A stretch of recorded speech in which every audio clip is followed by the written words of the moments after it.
History records that long ago in ancient Greek mythology, there existed a goddess, little g, goddess, known as Demeter.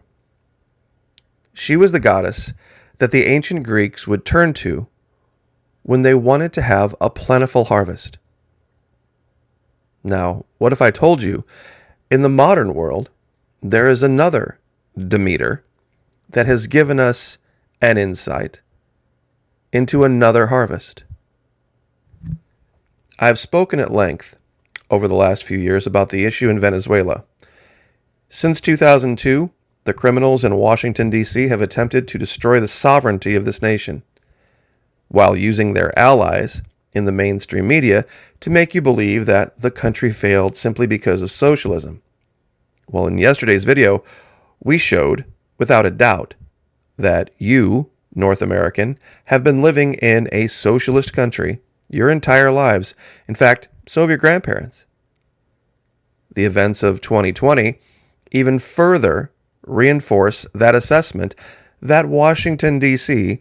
is in control of the means of production and distribution of everything. They can shut down industries at will. They can control the highways. And they can order farmers to plow under their crops no matter who starves. Now, this individual that I'm sure many of you have not heard of, some of you might remember her from years ago when I talked about this. This individual, Claudia Demeter, this is the young lady's real name, she accidentally, completely destroyed Washington, D.C.'s narrative in one video, not even meaning to. She was a young woman living in Venezuela, and much like many young girls, she decided to start a YouTube channel. She had makeup and all this girl stuff. But in one of her videos in 2018, she went to a supermarket in Venezuela. Now remember, at this time, Washington, D.C. and their allies in the mainstream media were telling you that all of Venezuela was starving and all of the grocery stores were empty and socialism had failed once again and you should just be a capitalist, blah, blah, blah, blah, blah, blah, blah, blah, blah.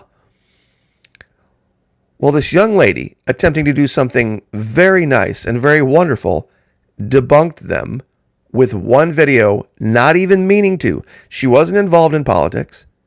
She didn't really care. But she saw certain elements in her society that were suffering, people that just didn't have enough. So she thought, you know what, I'm going to go out with $100 and I'm going to go to the grocery store and I'm going to buy a bunch of things. And I'm going to put together goodie bags and I'm going to make these arepas and I'm going to go give these to the poor.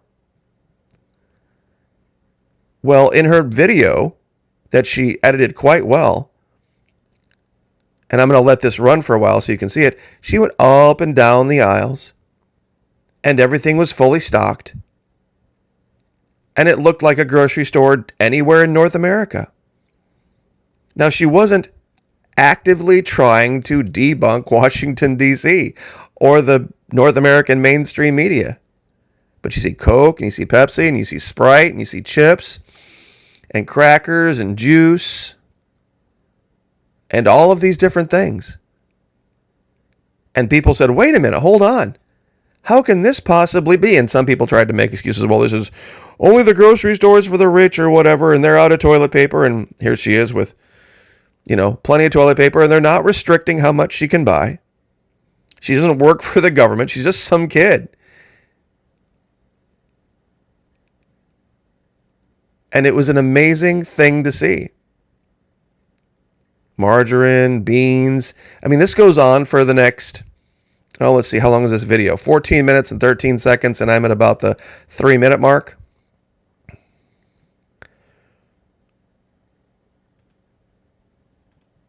I mean, there's just plenty. I mean, the wide shot show. I mean, clearly it's stock day. But she does. They get together, and here's her checking out. They've got fresh bananas.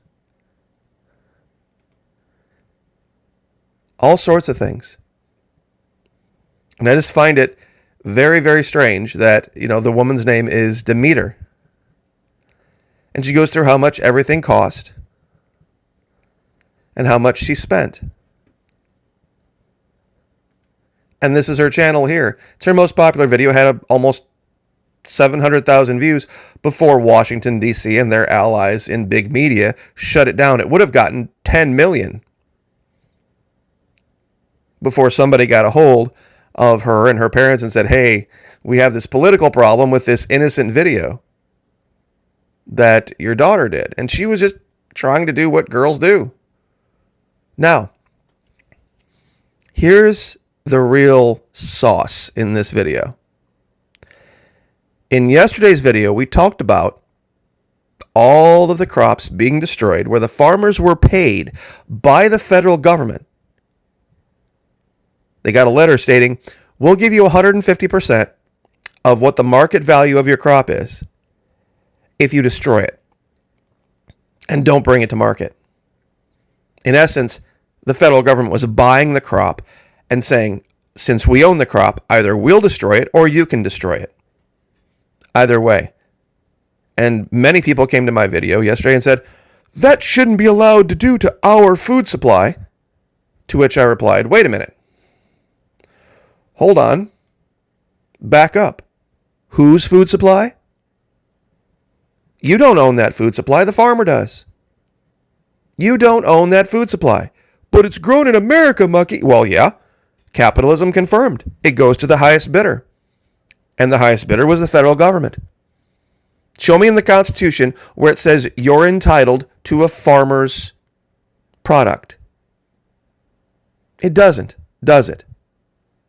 Anywhere in the Constitution say that you're entitled, by simply being a resident, to the mineral or hydrocarbon or production of this country. It goes to the highest bidder. Capitalism confirmed, right? And that's what the farmers did. See, if they were socialists, they would have said, hold on. These crops should go to feed America. That would be the right and patriotic thing to do. But what do we know? Oh, we can't have that kind of socialism, Mucky. We can't have people having that socialist idea that the welfare of all is better than the welfare of one. So these farmers are getting a fat government paycheck. All they got to do is destroy the crops. Doesn't matter who goes hungry, does it? I also love it when people say, American oil is this, or we have American oil, or we're energy independent. You're out of your mind. Not under Trump, not under Obama, not under this guy, never. America has zero oil. There are corporations, international ones, that own U.S. oil, and to some extent that it benefits them, to whatever extent it benefits them. They allow it to be sold here to benefit you, but that's not their goal.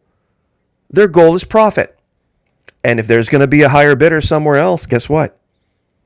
There's no constitutional authority that the government has to take their product and make sure it benefits you first. You see, but that does exist in other countries. Like Venezuela, Ecuador, Saudi Arabia, Mexico, Brazil, Peru, Ecuador. I mentioned Ecuador, pardon me. Funny story, though. Preamble to the Venezuelan Constitution. I'm going to read this, and we're going to go down to section 12. And we're going to show how Venezuela got it right. And this is why big media, big tech, Washington, D.C., and big oil all got together to destroy Venezuela. This is the Constitution that was written by Hugo Chavez. You see, they had their own convention of states back in 2002 where they rewrote their Constitution. Actually, I believe it was 2009. Hugo Chavez took power in 2002. The people of Venezuela, exercising their powers of creation and invoking the protection of God, capital G, God, the historic example of our liberator, Simón Bolívar, and the heroism and sacrifice of our Aboriginal ancestors and the forerunners and founders of a free and sovereign nation, to the supreme end of reshaping the Republic to establish a democratic, participatory, and self-reliant, multi-ethnic, and multicultural society in a just, federal, and decentralized state that embodies the values of freedom, independence, peace, solidarity, the common good, the nation's territorial integrity, comity, and the rule of law for this and future generations, guarantees the right to life, meaning no abortion, no death penalty, the right to work, the right to learning, education, social justice, and equality, without discrimination or subordination of any kind, meaning no vax passports, promotes peaceful cooperation among nations, and furthers and strengthens Latin America integration in accordance with the principle of non-intervention and national self-determination of the people, the universal and indivisible guarantee of human rights, the democratization of imitational society, nuclear disarmament, ecological balance, and environmental resources as the common and inalienable heritage of humanity, exercising their innate power through their representatives, comprising the National Constituent Assembly. That was their Convention of States. By their freely cast vote in a democratic referendum, hereby ordain the following Constitution. Now, I'll give you a link to this, and you can download it. It's a PDF. But let's go down to Article 12. Under Geographic and Political Spaces. Mineral and hydrocarbon deposits of any nature that exist within the territory of the nation, beneath the territorial seabed, within the exclusive economic zone, and on the continental shelf are the property of the Republic, are of public domain, and therefore inalienable and not transferable. The seacoasts are public domain property, and may not ever be assigned, transferred, or leased. No foreign military bases. What this means, in essence, is this. When the people of Venezuela say our oil, they can say our oil. You can't, North American. You may not say our oil. You may not say our food supply. You may not even say our coasts. Because it doesn't belong to you. It belongs to independent businesses, private landowners, and corporations. Still all fired up, excited about capitalism? Because that's the fundamental root of capitalism. It's about making money first, profit first. You starve, such is life. If a guy 1,000 miles away has a better price that he wants to offer for the food that your family needs, guess what? I'm selling to him. And if you say anything else, you're a socialist. If you say anything other than the private landowner has the ability to sell to the highest bidder, you're a socialist. Regardless of who's starving. Same thing with big oil. If you say one thing about, hey, wait a minute, the oil being pumped out from underneath North America, shouldn't that go to benefit North Americans first? And no, Trump didn't make us energy independent. That was a lie. Go back and look at how much oil we were importing into this country 2017 to 2020. Easy thing to find. We were not energy independent. We never have been. Never have been. There was a time when we were exporting more oil than we were importing. Believe it or not, we were exporting more and importing more than ever. Because not all oil is created equal. So this should be a giant wake-up call to a lot of people who also worship capitalism and free markets. Because remember, free markets say, sell to the highest bidder. Doesn't matter who's hungry. Doesn't matter who's going without. See, that's a socialist concern. Only socialists bother themselves with worrying about who's going hungry. If I have enough money to stack up my pantry with 6 or 8 or 10 months or a year's worth of food, and 3 houses down, they're maybe eating 1 meal a day, if that. Congratulations, capitalism. That's just the way it works. What I have is mine and not yours. And anybody who says anything else is an evil, terrible, horrible socialist, and don't you forget it. You know, these evil, terrible, horrible socialists, like Claudia Demeter, who said, you know what, I have more than I need, and my neighbors are suffering. So I'm going to go out and do something right, and in the process, accidentally debunking everything Washington, D.C. had set up for years with the help of big oil. See, I'm sure she probably could have taken that $100 and went out and handed it out. But what she did was so much better by filming it. This was so much better. So I'll leave it there. God bless. Have a great weekend. Like, share, subscribe, and we will see you guys next time and tonight on Twitch.